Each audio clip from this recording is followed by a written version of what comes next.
नमस्ते दोस्तों। आज का डेट है 28 जुलाई 2023 और अभी हम डिस्कस करेंगे द हिंदू के कुछ इंपॉर्टेंट एडिटोरियल्स। ठीक है, तो आइए शुरू करते हैं। सबसे पहले देख लेते हैं कि कौन कौन से महत्वपूर्ण आर्टिकल आज द हिंदू में आए हैं। तो पहला आर्टिकल है weighing on the national research foundation bill. इस आर्टिकल में राइटर के द्वारा कहा जाता है कि किसी भी देश के डेवलपमेंट के लिए हमें रिसर्च एंड डेवलपमेंट में किसी देश का जीडीपी का एक निश्चित परसेंटेज देना होता है जिससे कि देश का विकास हो सके। इसी के लिए एक कस्तूरी रंगन समिति ने रिकमेंड किया था कि हर साल कम से कम 20,000 करोड़ केंद्र सरकार को रिसर्च एंड डेवलपमेंट के लिए देना आवश्यक है, जिससे कि रिसर्च कर सके और ज्यादा से ज्यादा नवाचार और उन्नयन बढ़ सके देश के हर एक क्षेत्रों में। दूसरा आर्टिकल है the hornets next in forest amendment bill. इसमें मेनली ये कहा गया है कि फॉरेस्ट कंजर्वेशन बिल जो था 1980 में, बहुत सी चीजें समय के साथ बदलनी जरूरी है और उसी के लिए ये नया अमेंडमेंट लाया गया है, लोकसभा के द्वारा पारित किया गया है। तो इसमें क्या क्या चेंजेज आए हैं ये डिस्कस करेंगे आज के आर्टिकल में। ठीक है, तीसरा आर्टिकल है गवर्नमेंट में extend PLI scheme to chemical and petrochemicals. केंद्र सरकार पीएलआई मतलब कि प्रोडक्शन लिंक्ड इनिशिएटिव स्कीम लेके आ रही है, जिससे कि केमिकल और पेट्रोकेमिकल क्षेत्र में ज्यादा से ज्यादा प्रोडक्शन किया जा सके, जिससे कि जितने भी हम इंपोर्ट करते हैं उस पर निर्भरता कम हो जाए और हमारा देश सेल्फ सफिशिएंट बन सके। चौथा आर्टिकल है G20 का 39 MNC come together for circular economic coalition. Circular economy mainly इसके लिए यूज किया जाता है कि सॉलिड वेस्ट जो होता है उसके निपटान के लिए, जिससे कि हम कम से कम सॉलिड वेस्ट को प्रोडक्शन कर सके और पॉल्यूशन है हमारा वो कम हो सके। ठीक है, इसी के लिए 39 एमएनसी मल्टीनेशनल कंपनी इसके लिए आगे बढ़ी है और इसको अपनाने के लिए तैयार हो गई है। अब देखते हैं विस्तार से। तो पहला आर्टिकल है weighing in on the national research foundation bill. देश में अनुसंधान पारिस्थितिकी तंत्र को मजबूत करने के लिए इस साल जून में राष्ट्रीय अनुसंधान फाउंडेशन विधेयक 2023 को केंद्रीय मंत्रिमंडल की मंजूरी के बाद भारत में वैज्ञानिक समुदाय उत्सुकता और उत्साह से भरे हुए हैं। विधेयक को संसद में पारित होने के बाद यह अनुसंधान और विकास को बढ़ावा देने, नवाचार की संस्कृति को बढ़ावा देने और देश के सभी विश्वविद्यालयों और कॉलेज में एक अनुसंधान पारिस्थितिकी तंत्र मतलब कि रिसर्च इन्वायरमेंट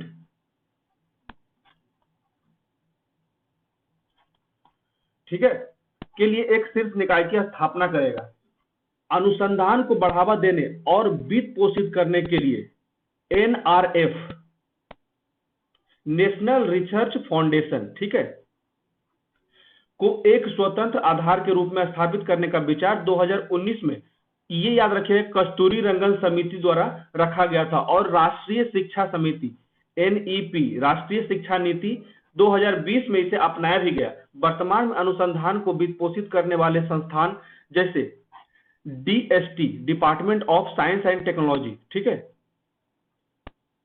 परमाणु ऊर्जा विभाग डीएई, जैव प्रौद्योगिकी विभाग, भारतीय कृषि अनुसंधान परिषद, भारतीय चिकित्सा अनुसंधान परिषद और भारतीय ऐतिहासिक अनुसंधान परिषद और विश्वविद्यालय अनुसंधान आयोग, साथ ही विभिन्न अन्य निजी और परोपकारी संगठन अपनी प्राथमिकताओं और जरूरतों के अनुसार अनुसंधान को स्वतंत्र रूप से वित्त पोषित करने के लिए ये जो संस्थान है ये रिसर्च के क्षेत्र में फंडिंग के लिए हेल्प कर रहे हैं। ठीक है, जितने भी विकसित देश है हमारे अग्रणी अनुसंधान उत्पादक देशों के पास कई सार्वजनिक और निजी फंडिंग एजेंसियां थी, जिसके अलावा ऐसा कोई कारण नहीं था कि भारत अभ्यास से लाभान्वित न हो सके।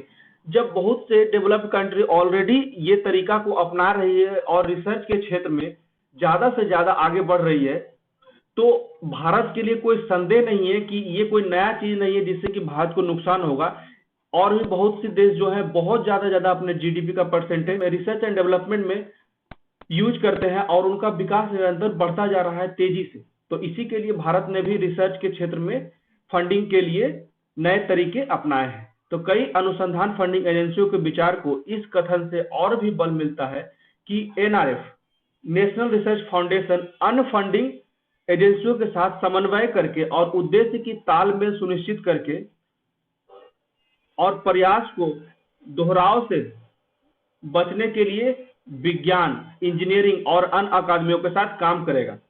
ठीक है, यहाँ क्लियर कहा गया है कि जो जो फंडिंग देंगे उन एजेंसियों का अपना टारगेट, उनका क्या एम है, उनकी क्या रिक्वायरमेंट है, उसको एक साथ बैठ के कॉमन बनाया जाएगा, तालमेल को सुनिश्चित किया जाएगा और उसके बाद साइंस, टेक, इंजीनियरिंग और अन्य एकेडमिक क्षेत्रों को मिलाकर इस पे फाइनल डिसीजन लिया जाएगा। ठीक है, यहाँ पे फंडिंग के लिए कस्तूरी रंगन समिति बहुत इंपॉर्टेंस रखता है, क्योंकि एनईपी जो हाल ही में 2020 पास हुआ, इसमें कस्तूरी रंगन समिति का जो रिकमेंडेशन था उसको सरकार ने मान लिया।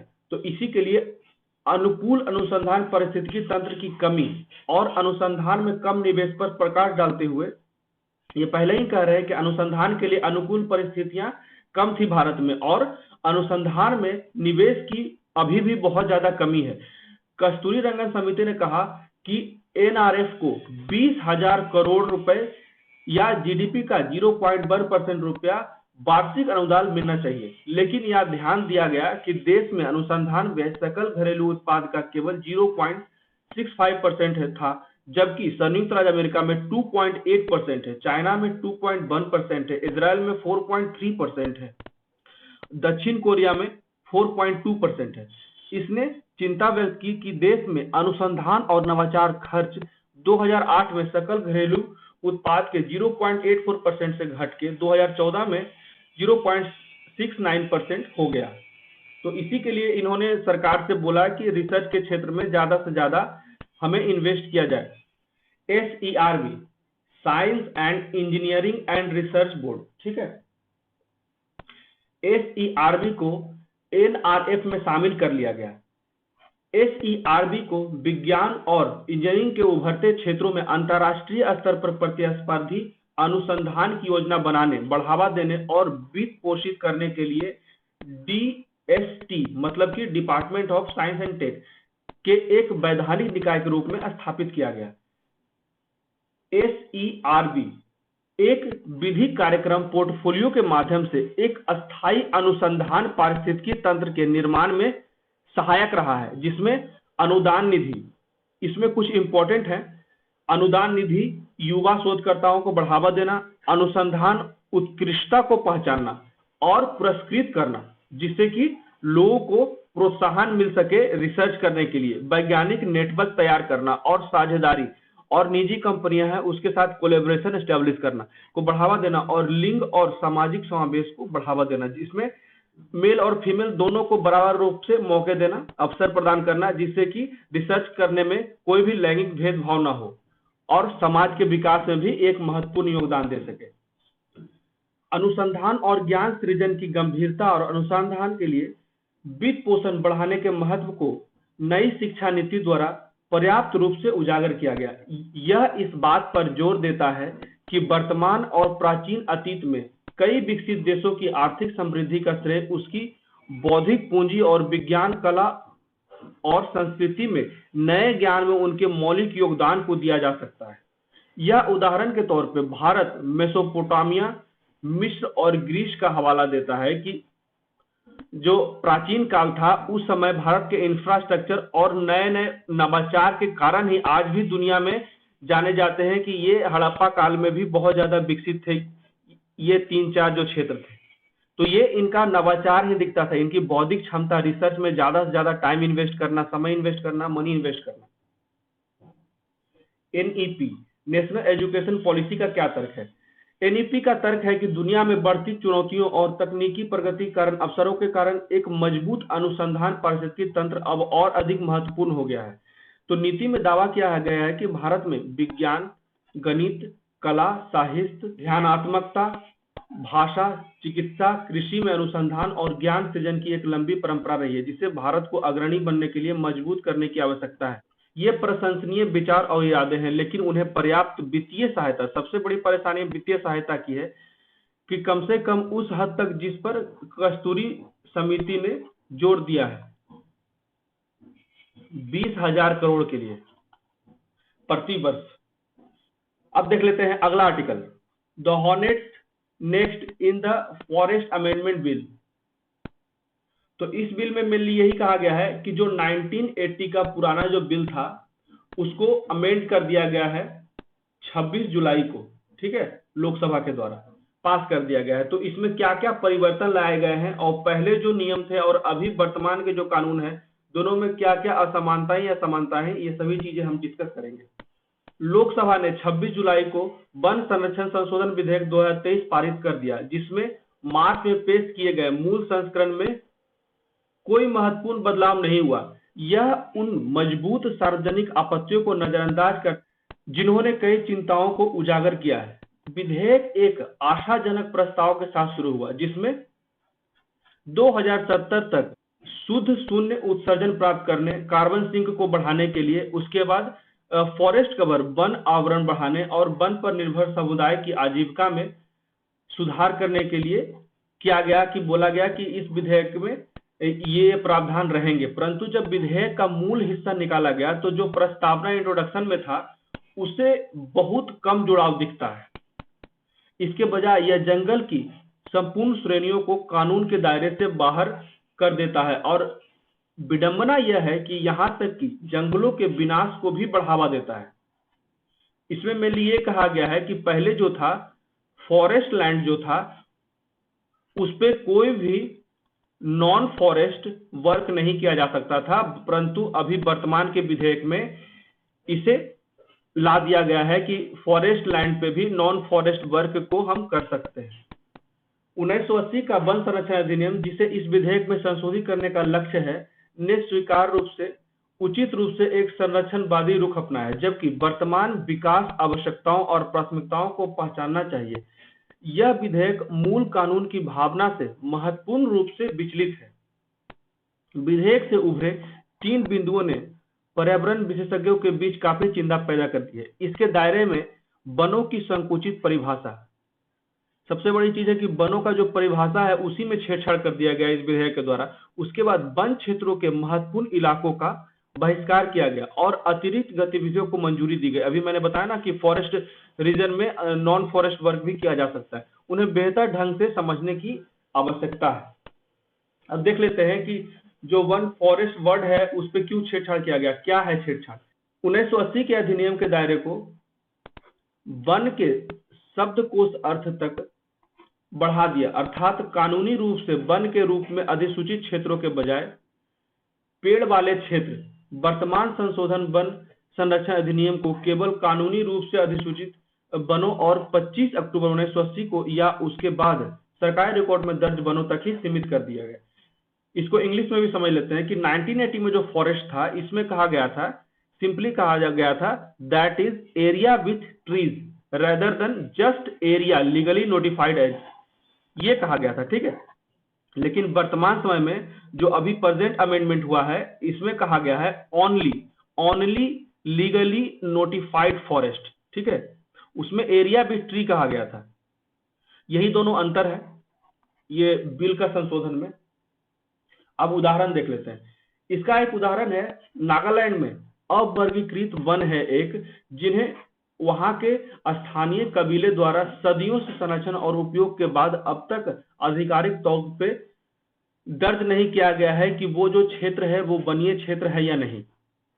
विकृत रूप से जिन राज्यों ने गोदा बर्मन फैसले, गोदा बर्मन केस जो था ये बहुत इंपॉर्टेंट था फॉरेस्ट कंजर्वेशन के लिए, के बावजूद महत्वपूर्ण वन क्षेत्रों की पहचान करने से इनकार कर दिया है। अब निर्माण और विकास के लिए वनों के विनाश की अनुमति दे दी गई है। इसी कारण से एनसीआर रीजन जो है में अरावली पहाड़ियों का बड़ा हिस्सा जो इस क्षेत्र की जल सुरक्षा के लिए महत्वपूर्ण होने के अलावा पारिस्थितिकी रूप से महत्वपूर्ण माना जाता है, संशोधन से प्रभावित हो सकता है, क्योंकि अब इसका कंजर्वेशन का जो रूल है उसको हल्का कर दिया गया है, कमजोर कर दिया गया है। अब विधेयक में दूसरी बात कही गई कि भारत के कुछ सबसे नाजुक फ्रेजाइल पारिस्थितिकी तंत्रों को बाहर करता है, क्योंकि यह अंतरराष्ट्रीय सीमाओं के 100 किलोमीटर तक सुरक्षा संबंधी बुनियादी ढांचों के लिए वन मंजूरी की आवश्यकता को भी हटा दिया। ये 2-3 पॉइंट, पहला तो फॉरेस्ट के वर्ड को हटा दिया, उसके बाद फॉरेस्ट लैंड में नॉन फॉरेस्ट के एक्टिविटीज को लीगल कर दिया। उसके बाद तीसरा जो है अंतर्राष्ट्रीय सीमाओं के 100 किलोमीटर की दूरी तक जो फॉरेस्ट कवर होता था उसके भी मैंडेटरी रूल्स को हटा दिए गए। इसमें विश्व स्तर पर मान्यता प्राप्त जैव विविधता वाले हॉटस्पॉट जैसे पूर्वोत्तर भारत के जंगल और ऊंचाई वाले हिमालयी जंगल और घास के मैदान भी शामिल है। अब तीसरी बात इसमें कहा जाता है, विधेयक चिड़ियाघरों, सफारी पार्कों, पर्यावरण पर्यटन सुविधाओं जैसे निर्माण परियोजनाओं के लिए छूट प्रदान करता है। कृत्रिम रूप से बनाए गए हरे क्षेत्र और जानवरों के बाड़े प्राकृतिक पारिस्थितिकी तंत्र से बहुत अलग है, जो पारिस्थितिकी तंत्र सेवाओं का एक हॉटस्पॉट प्रदान करता है, जो मानव कल्याण में महत्वपूर्ण योगदान देते हैं। चिंता की बात यह है कि यह विधेयक केंद्र सरकार को मूल या संशोधित अधिनियम में निर्दिष्ट से परे किसी भी वांछित उपयोग को निर्दिष्ट करने की अप्रतिबंधित शक्तियां भी प्रदान करता है। ऐसे प्रावधान पर्याप्त पर्यावरणीय जांच के बिना मानव संसाधनों के संभावित दोहन के बारे में वैध चिंताएं पैदा करती है। अब जो पुराना बिल था और अब जो नया अमेंड हुआ बिल है, ये दोनों में डिफरेंस देख लेते हैं। तो एफसीए फॉरेस्ट कंजर्वेशन एक्ट 1980 के तहत वन मंजूरी की प्रणाली दोषपूर्ण हो सकती है, लेकिन यह विधेयक इन कमियों को दूर करने के लिए कुछ नहीं कर रही है। जो वर्तमान में जो विधेयक लाई गई है, इनकी कमियों को दूर करने के लिए कुछ नहीं कर रही है और साथ ही साथ नई कमियां भी पैदा कर रही है। इसके बजाय यह केवल कुछ विशेषाधिकार प्राप्त क्षेत्रों को अपने दायरे से बाहर रखता है। जब लोकतंत्र की गाड़ी बहुत धीमी गति से चलते हैं तो उन्हें खत्म करने की तुलना में उन्हें ठीक करना बेहतर होता है। ये अधिनियम भूमि उपयोग को बदलने वाली परियोजनाओं के प्रभाव का आकलन करने और पर्यावरणीय विनाश के परिणाम स्वरूप होने वाले प्रभावों को कम करने के लिए एक आवश्यक मंच प्रदान करता है। जितने भी फॉरेस्ट वुड्स हैं उसको उपयोग करने के लिए एक लूप होल बनाया गया है। हाँ, अपवादों की आवश्यकता है। रणनीतिक और सुरक्षा संबंधी परियोजनाओं को तेजी से आगे बढ़ाने का उद्देश्य एक उचित प्रश्न है। प्रशासनिक प्रक्रिया में तेजी लाई जानी चाहिए और पर्यावरणीय मंजूरी में अनावश्यक देरी से बचा जाना चाहिए। हालांकि नियामक कानून से पूर्ण छूट देना कोई समाधान नहीं है। भारत के प्राकृतिक पारिस्थितिकी तंत्र के महत्व को महत्व दिया जाना चाहिए। भारत की उत्तरी सीमा, जहां छूट का संभवतः सबसे अधिक उपयोग किया जाएगा, भूवैज्ञानिक रूप से सक्रिय हिमालय द्वारा निर्मित है। यहाँ पे ये कहा जा रहा है कि हाल के समय में जो उत्तराखंड में लैंडस्लाइड्स हो रहे हैं या बहुत हैवीली रेन हो रहे हैं, इसका एक कारण और भी बताया जा रहा है कि अगर हम सही तरीके से पर्यावरणीय नियामकों को नहीं मानते हैं तो फिर जो वहाँ लैंडस्लाइड्स हो रहे हैं वहाँ पे जो एवरेज टेम्परेचर हैं वो इंक्रीज कर रहे हैं। उसके कारण वहाँ का जो आइस है वो पिघल रहा है और अनेक तरह के नेचुरल डिजास्टर्स आ रहे हैं। तो हमें ये भी सावधान रखना है कि जो हमारा इकोसिस्टम है उसको भी कैसे कंजर्व करके रखें। इसी के लिए कहा जा रहा है कि इस बिल में इन चीजों को नजरअंदाज किया गया है और हमारे फॉरेस्ट कंजर्वेशन को कम करने के लिए अनेक तरह के रिलैक्सेशन दे दिए गए हैं। वनों और अन्य प्राकृतिक पारिस्थितिकी तंत्रों को विलासिता नहीं माना जा सकता है, वे एक अत्यंत आवश्यक है मानव जीवन के लिए। तो ये था आर्टिकल एफसीए के द्वारा। अब देखते हैं अगला आर्टिकल। गवर्नमेंट में extend PLI scheme to chemicals and petrochemicals. इसमें क्लियरली कहा गया है कि केंद्र सरकार एक स्कीम लेके आई है, प्रोडक्शन लिंक्ड इनिशिएटिव। ठीक है, मेनली इसको इनकरेज करने के लिए जो हम केमिकल्स और पेट्रोकेमिकल्स के लिए विदेशी कंपनियों पर निर्भर हैं, जिससे कि हमें बहुत महत्वपूर्ण केमिकल्स को आयात करना पड़ता है। तो इसी से बचने के फाइनेंस मिनिस्टर है निर्मला सीतारमण, उन्होंने कहा है कि इसके लिए हम PLI स्कीम के द्वारा केमिकल्स और पेट्रोकेमिकल्स की इंडस्ट्री को एस्टेब्लिश करेंगे, जिससे कि हमारा जो इंपोर्ट होता है वो कम हो जाए और हम सेल्फ डिपेंडेंट हो सके। यहाँ लिखा गया PLI में be extended in light of large foreign investments looking to set up joint venture in India. India can not benefit unless Indian industry partner with global companies entering India, the finance minister adds. यहाँ पे कहा गया है वित्त मंत्री निर्मला सीतारमण ने गुरुवार को संकेत दिया कि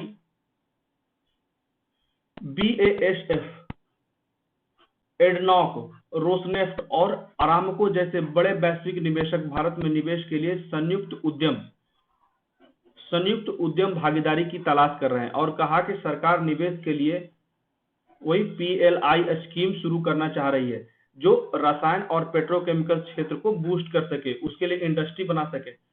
उद्योग जगत से भारत में बनाए जा सकने वाले रसायनों के आयात पर अपनी निर्भरता को कम करने का आग्रह करता है। इसीलिए कहा जा रहा है कि नई प्रौद्योगिकियों को अपनाने की आवश्यकता पर भी जोर दिया जा रहा है। सुश्री सीतारमन ने कहा कि जब तक आप इन वैश्विक बड़े निवेशकों के साथ भागीदारी बनते समय उस तत्व को शामिल नहीं कर पाते जिससे कि भारत को लाभ नहीं होगा, अगर शामिल नहीं कर पाएंगे इन्वेस्टर्स को तो भारत को लाभ नहीं हो पाएगा। तो इसी में फाइनेंस मिनिस्टर ने कहा है कि हम भारत को एक विनिर्माण केंद्र बनाने के पक्ष में हैं और इसलिए निश्चित रूप से हम रासायनिक और पेट्रोकेमिकल क्षेत्र के लिए भी पीएलआई स्कीम पे विचार कर रहे हैं कि ज्यादा से ज्यादा इन्वेस्टर को अट्रैक्ट किया जाए और यहाँ हम नई कंपनी को स्टेब्लिश कर पाए जिससे कि केमिकल्स के लिए हमें विदेशों पर निर्भरता कम हो सके। तो ये थे कुछ महत्वपूर्ण आर्टिकल्स जो आज हम द हिंदू में डिस्कस किए। कैसा लगा मेरा डिस्कशन प्लीज कमेंट करके बताएं। ज्यादा मेरे वीडियो को लाइक करें, शेयर करें और मेरे चैनल को सब्सक्राइब करें। Thank you.